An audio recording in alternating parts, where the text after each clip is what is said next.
Promesse biblique du jour. Gandhi a dit « Le jour où le pouvoir de l'amour dépassera l'amour du pouvoir, le monde connaîtra la paix ». Mais en fait, qui est Gandhi? C'est un homme politique qui a permis à l'Inde de devenir un État indépendant en 1947.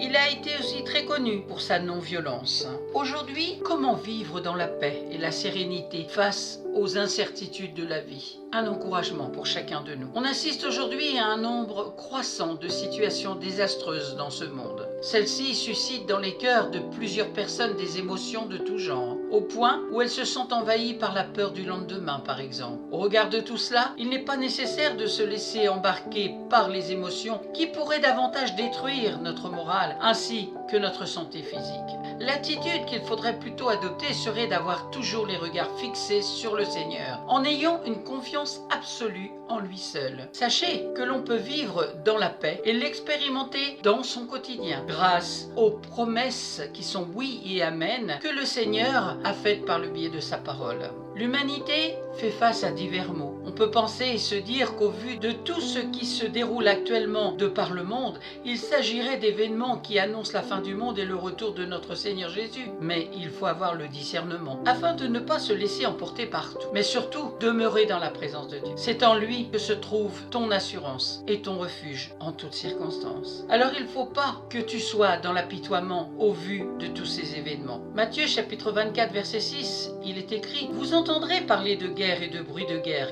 Gardez-vous d'être troublés, car il faut que ces choses arrivent, mais ce ne sera pas encore la fin. En voyant les guerres entre nations et la famine qui sévit, le stress peut prendre place, mais pour y faire face, la parole de Dieu est là pour nous réconforter. Jésus est le prince de la paix. Jean chapitre 14, verset 27, il est écrit « Je vous laisse la paix, je vous donne ma paix. Je ne vous donne pas comme le monde la donne. Que votre cœur ne se trouble point et ne s'alarme point. » Dans notre parcours de vie sur la terre, on sera tous confrontés aux situations de tout genre, entraînant parfois des angoisses. Mais le remède ultime face à cela est de demeurer dans le Seigneur et de recevoir sa paix qui surpasse toute intelligence. Elle est la seule et vraie paix à laquelle les hommes peuvent s'accrocher. La paix que donne le monde est éphémère. En revanche, celle que Dieu donne procure une sérénité incomparable. D'où l'importance de demeurer dans le Seigneur, car il est celui qui sécurise notre vie au quotidien. L'homme, lui, est limité dans ses actions, mais Dieu ne l'est pas,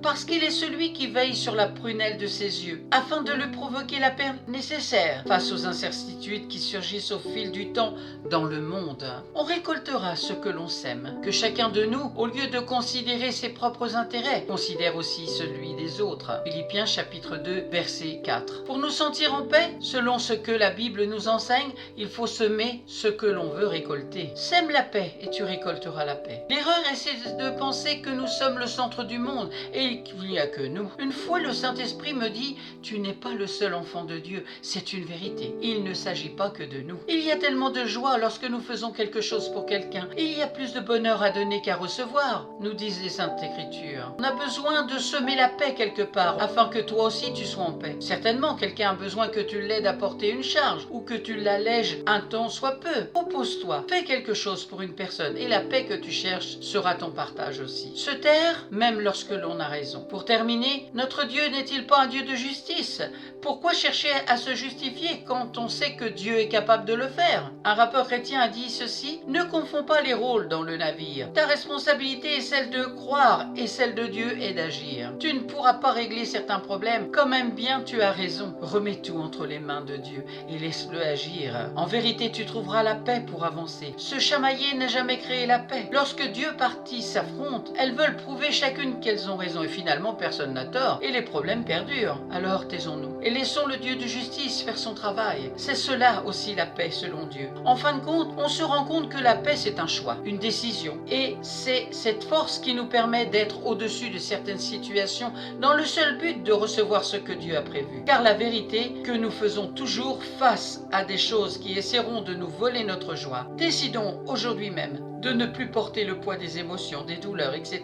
À nous de faire le choix d'être en paix, comme le dit la parole de Dieu. Amen. Seigneur, merci. Viens nous aider à ce que ta parole soit vraiment révélation dans notre cœur. car elle est la révélation. Elle est une puissance de vie pour quiconque y met la foi en toi, la confiance en toi. Merci Saint-Esprit parce que tu fais ton œuvre et tu apportes la paix à chacun et chacune des personnes qui ont écouté aujourd'hui ta parole. Merci Saint-Esprit pour ton œuvre rédemptrice. À toi soit toute la gloire, Père, dans le nom de Jésus. Amen. Merci d'avoir écouté Promesse biblique du jour et la parole de Dieu. Je vous donne rendez-vous à très bientôt.